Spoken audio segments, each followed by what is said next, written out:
నమస్కారం అండి. నేను డాక్టర్ భావనాని. ఈరోజు మనము బ్రెస్ట్ ఫీడింగ్లో ఉన్న కొన్ని మిత్స్ని, వాటికి కావాల్సిన ఫ్యాక్ట్స్ని మాట్లాడుకుందాం. బేబీకి జాండీస్ రాగానే మదర్ తినే డైట్ని బ్లేమ్ చేస్తూ ఉంటారు. అది మిత్ అండి. మదర్ డైట్కి బేబీ జాండీస్ రావడానికి ఎలాంటి సంబంధం లేదు. This is fact. Okay.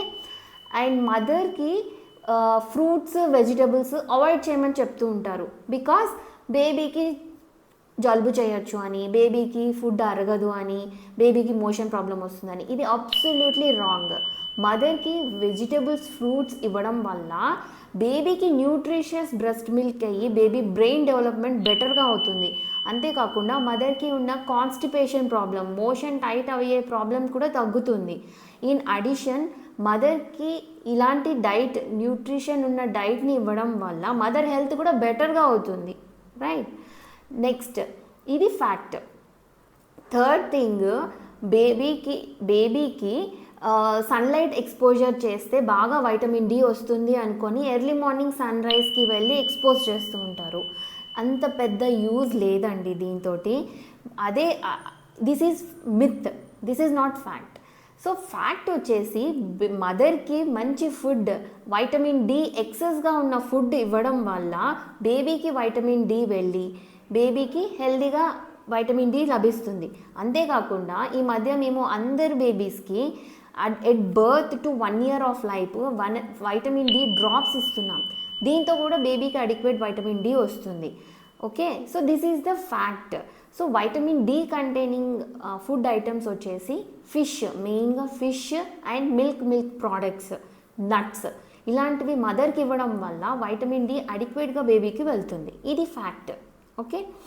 And next వచ్చేసి మదర్కి సపోజ్ సిజేరియన్ స్టిచెస్ ఉన్నా, నార్మల్ డెలివరీ స్టిచెస్ ఉన్నా దాల్, పల్సెస్, వేరే రకాల ఎలాంటి రకాల పప్పుల్ని పెట్టరు. సో ఇది మిత్ అండి. ఎందుకంటే దానివల్ల పస్ వస్తుంది స్టిచెస్లో అని అనుకుంటారు. That is not fact, that is just a myth.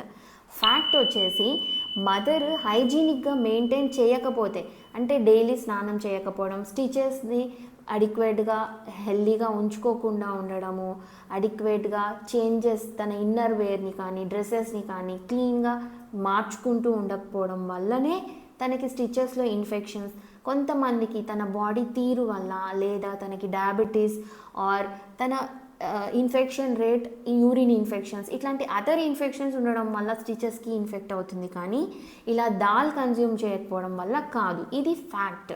Okay. And mother ఏం చేస్తుందంటే సమ్మర్లో బేబీకి థర్స్ట్ ఉంటుంది అనుకొని బ్రెస్ట్ మిల్క్తో పాటు ఫస్ట్ 6 months వాటర్ కూడా ఇచ్చేస్తుంది. అది మిత్ అండి. దీంట్లో ఎలాంటి నిజం లేదు. ఫ్యాక్ట్ వచ్చేసి బ్రెస్ట్ మిల్క్లోనే అడిక్వేట్ అమౌంట్ ఆఫ్ న్యూట్రియంట్స్తో పాటు వాటర్ కూడా ఉంటుంది.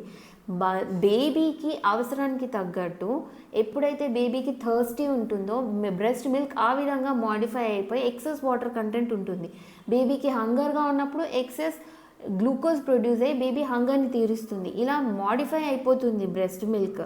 అంతేకాని బేబీకి ఎక్స్ట్రా వాటర్ ఇవ్వడం వల్ల బ్రెస్ట్ మిల్క్ ప్రొడక్షన్ తగ్గిపోయి అదర్ హార్మ్స్ జరుగుతాయి, బేబీకి ఇన్ఫెక్షన్స్ రావడం అలాంటివి. సో ఫ్యాక్ట్స్ని ఫాలో అవుతూ మిత్స్ని పక్కన పెట్టేస్తారు, హెల్దీగా ఉంటారని ఆశిస్తున్నాను.